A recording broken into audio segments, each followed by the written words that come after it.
What's going on, YouTube? Welcome to my channel, Money Moves with Kay. I'm Kay, and today we're going to talk about easy ways to find distressed properties. If that's something that you're interested in, please stay tuned for the video. Now, my first way to find distressed properties easily is through a service called PropStream. PropStream is actually pretty cool because you can literally filter out properties nationwide that you're looking for. If you know anything about this channel, you know I love looking at properties off the tax delinquent list, and PropStream makes it even easier. They also have vacant land, divorce listings, failed listings, the list goes on. Now, failed listings are pretty cool because these are properties that were placed on the MLS or for sale by owner and they just didn't sell. And this list or these lists have a special place in my heart because this was my first wholesale deal. My first wholesale deal involved an expired listing or failed listing in which a homeowner, she was in a different state actually. She placed the property up on a site very similar to Craigslist and it didn't sell. Sure enough, I scooped in and saw that, and I was able to use that as leverage in order to get her to pretty much say, yeah, I'll sell it for a cheaper price, because after all, she wasn't able to sell it at the price that she had. So I slid in and said, well, would you take this, for example, as I think I offered her $10,000. Would you take $10,000 for the property instead of what you had it listed for?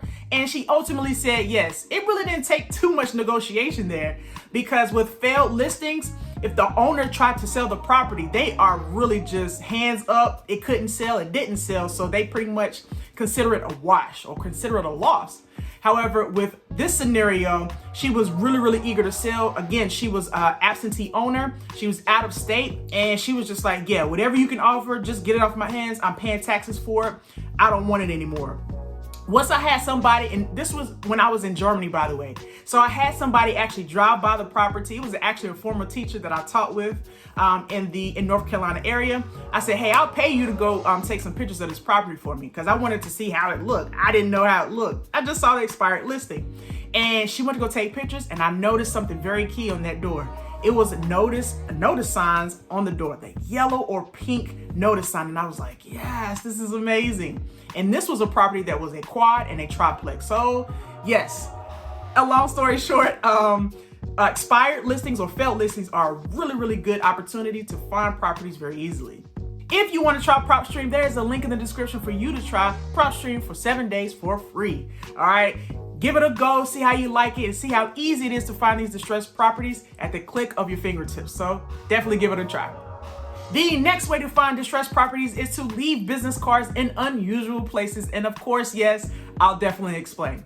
So what you're going to do is purchase business cards. You can purchase regular business cards, or I suggest that you purchase these business cards that look like folded money, okay? So it's eye-catching. Anytime somebody sees it, they're like, oh, snap, I just found $100 because it's a folded card that looks like $100, and when you open it, it's an actual business card, right? And inside, you would pretty much say, I buy houses or I buy houses cash. So this is an easy way to get people, motivated sellers, to come to you versus you seek them. And I'll actually put a picture up here so you can see what these business cards look like and get some ideas about what I'm looking for or what I do when I try to find these distressed properties.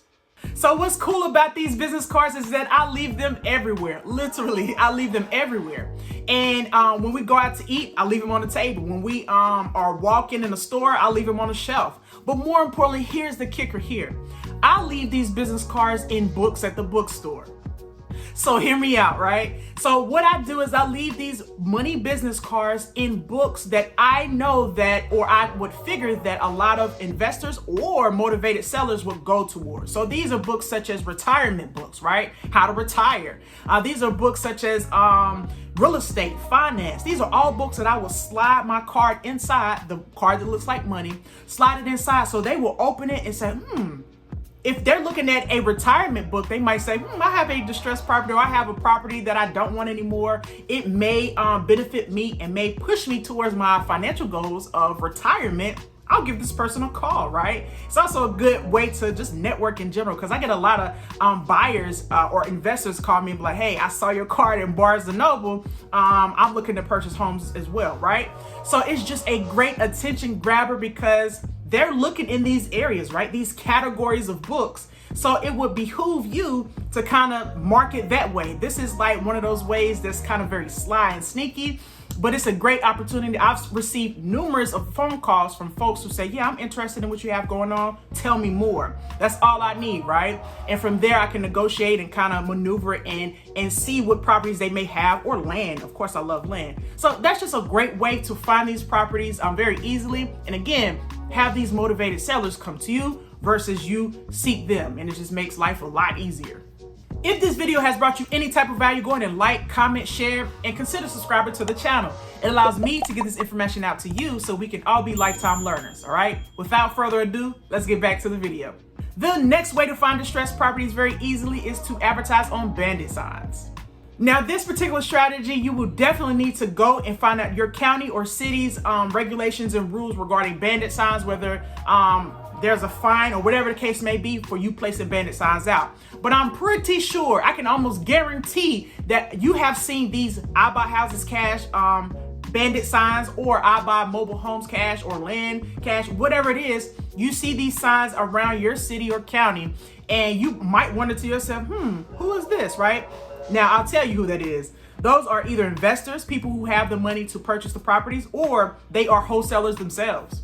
Like most of the list, bandit signs allows motivated sellers to track you down, call you, versus you having to find numbers, find this, find that. No, they can come to you very easily. Bandit signs do cost, so you have to kind of seek companies that are very reputable to provide these bandit signs, or you can be very creative and make your bandit signs yourself. I've seen those bandit signs all around my city, right? I buy houses cash and markers. So just get creative, be unorthodox, and try to get people to come to you versus you head out and try to seek them. The other day I was in a grocery store, I actually seen a bandit sign inside the grocery store near the bubblegum machine. And I thought to myself, yo, this is so very creative, because they said, we buy houses cash. Big old sign that had their picture up. It looked very professional. And I'm like, this is genius, because this grocery store and grocery stores in general attract a lot of foot traffic. So a lot of people are in the grocery store shopping for the groceries, and they're going to look and see. They may not always act and call the person, especially if they don't have a property for sale or that they're looking to sell. But this was just a great way. I've never seen a bandit sign in a grocery store. I was like, that right there, that's very creative. So be creative. That's the whole point of this list. Next on the list is to be a human billboard and advertise what you do everywhere. Whether it's a magnet on a car or a t-shirt that says I buy houses, these are great opportunities for others to know exactly what you do.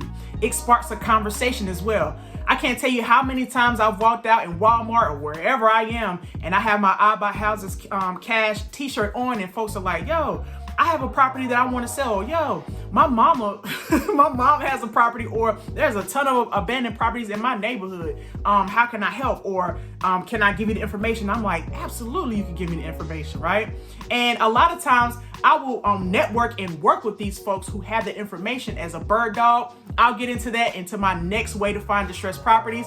But yes, be a human billboard. That is an excellent way to find these properties easily. Next on my list, as I mentioned earlier, is to find a bird dog, and I'll explain exactly what a bird dog is. So a bird dog is someone who drives around the town or your city and finds distressed properties for you. And what they do is they send you the address of the properties. You might require that they take pictures of the properties as well, but they're sending that information to you so that you can look up these properties on your own and try to reach out to the owner, right? So you're going to do the behind the scenes work or have somebody do it for you.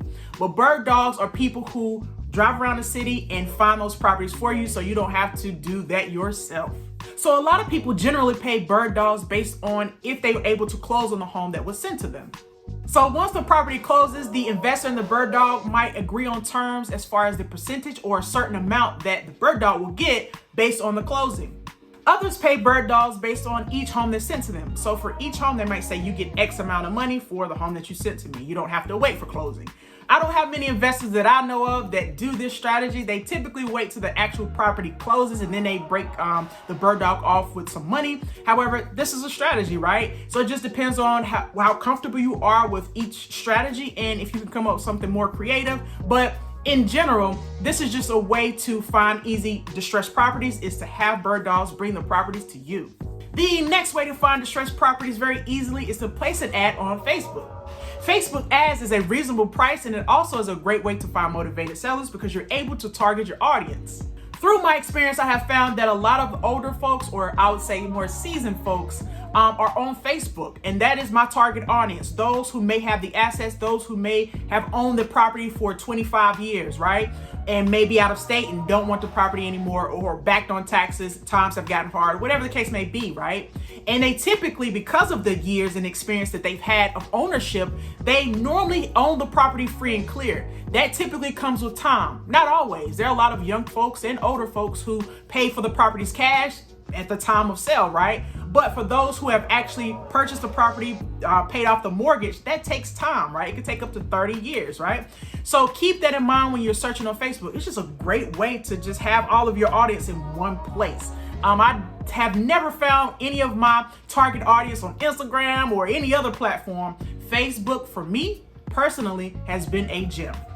If you made it to this point in the video, go ahead and type in the comments, yes. This is an opportunity for me to see that you made it to this point in the video, and I just want to thank you again. I don't take your viewership for granted at all. So once again, thank you. And until next time, guys, you stay blessed. Peace.